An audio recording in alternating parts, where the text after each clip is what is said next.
এতদিন কাজ রেখে গেছে আর কাজ রেখে গেছে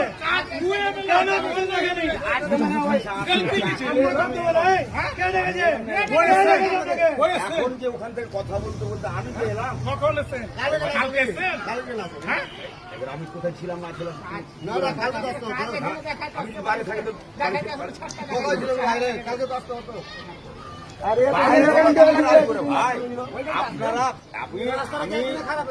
আমি একদিনে খারাপ ব্যাপারটা হচ্ছে কি তোমার সোমবার মঙ্গলবার থেকে